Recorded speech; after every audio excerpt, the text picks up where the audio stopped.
Hai teman-teman semuanya, perkenalkan nama saya Wendy William Turnas. Di video kali ini saya akan memberikan pengarahan dan penjelasan agar teman-teman tahu apa itu tanah, manfaat tanah atau lahan. Untuk itu jangan lupa tonton video ini sampai habis dan jangan lupa like, komen, dan subscribe video ini. Yang pertama-tama, apa itu tanah? Pasti teman-teman tahu apa itu tanah. Tanah adalah bagian dari kerak bumi yang tersusun dari bahan organik dan mineral. Tanah merupakan bagian fisik yang memiliki peran penting dalam semua kehidupan bumi ini. Hal ini disebabkan karena tanah sangat mendukung kehidupan tumbuhan serta menyediakan unsur hara dan air sekaligus penopang akar. Proses terbentuknya tanah sangat berkaitan dengan faktor pembentukan tanah, di mana faktor pembentukan tanah akan mengalami jenis-jenis tanah yang dihasilkan seperti tanah gambut, tanah liat, dan tanah aluvial, dan lainnya. Proses pembentukan tanah ini dipengaruhi oleh beberapa faktor, namun secara umum proses pembentukan tanah terbagi atas empat. Empat tersebut adalah proses pelapukan batuan, pola pelapukan struktur, proses pertumbuhan perintis, dan terakhir proses pemuaian. Berikut ini adalah penjelasan dari empat tahapan proses terbentuknya tanah tersebut. Yang pertama adalah proses pelapukan batuan. Pasti teman-teman bisa mengerti apa itu pelapukan. Pelapukan adalah hancurnya massa batuan, baik itu secara fisik, kimia, ataupun biologi. Pada proses pelapukan batuan, ini membuat waktu yang lama, di mana proses pelapukan pada umumnya dipengaruhi oleh cuaca, sehingga batuan yang mengalami pelapukan berubah menjadi 3 jenis proses pelapukan secara umum.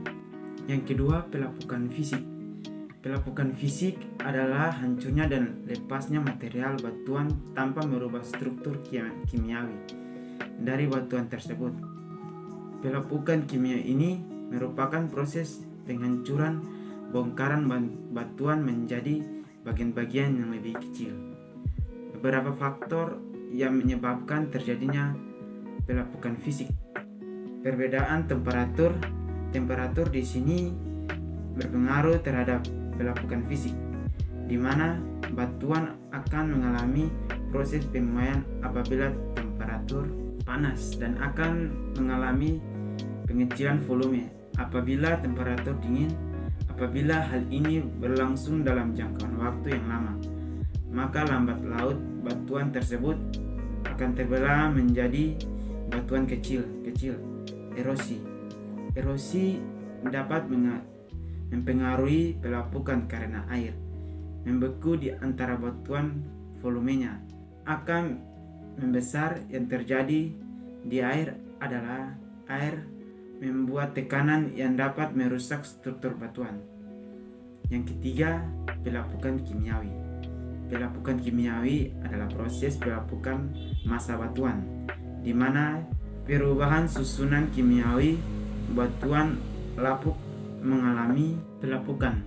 Proses pelapukan kimiawi dibagi menjadi 4. Di sini saya akan menjelaskan dari 4 tahapan tersebut. Yang pertama itu hidrasi. Hidrasi adalah pelapukan yang terjadi di permukaan batuan saja. Yang kedua, oksidasi. Oksidasi adalah proses pengkeratan besi batuan yang mengalami proses oksidasi pada umumnya memiliki warna kecoklatan. Hal ini disebabkan karena kandungan besi dalam batuan akan mengalami pengkeratan. Proses ini merupakan waktu yang sangat lama. Akan tetapi, batuan akan tetap mengalami pelapukan. Yang ketiga, hidrolisasi. Hidrolisasi adalah proses penguraian atas air atau unsur-unsur yang berhubungan menjadi ion positif dan negatif. Yang keempat, karbonisasi. Karbonisasi adalah proses pelapukan batuan oleh gas. karbon dioksida, di mana gas itu terdapat pada air hujan ketika menjadi uap air. Contoh batuan yang mengalami proses karbonisasi adalah batuan kapur. Yang kedua, manfaat tanah atau lahan. Pasti membicarakan mengenai manfaat tanah atau lahan, pasti dia mempunyai sumber daya. Di sini sumber daya tanah memiliki peran penting dan juga bermanfaat bagi kehidupan manusia. Beberapa manfaat yang bisa diambil dari beberapa sumber daya. Yang pertama, menyediakan unsur hara bagi tumbuhan.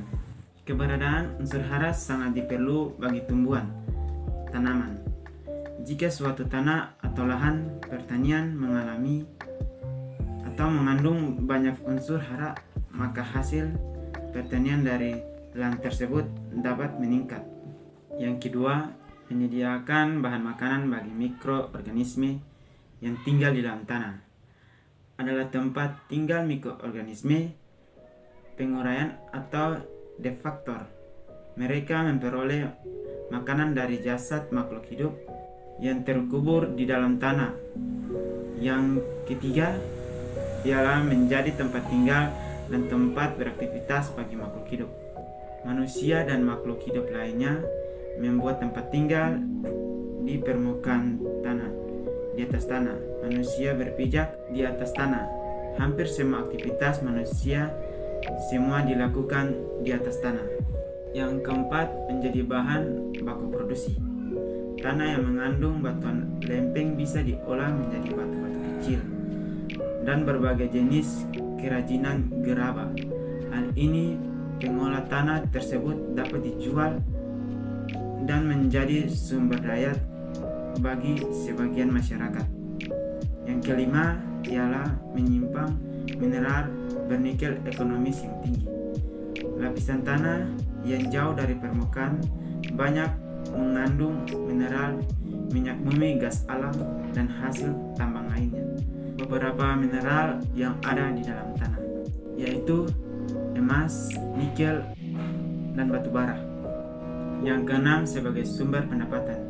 Selain hasil penjualan kerajinan berbagai tanah kambing juga diperjualbelikan. Tanah juga menjadi aset bernilai yang ekonomis. Yang ketujuh, menjadi material bahan bangunan.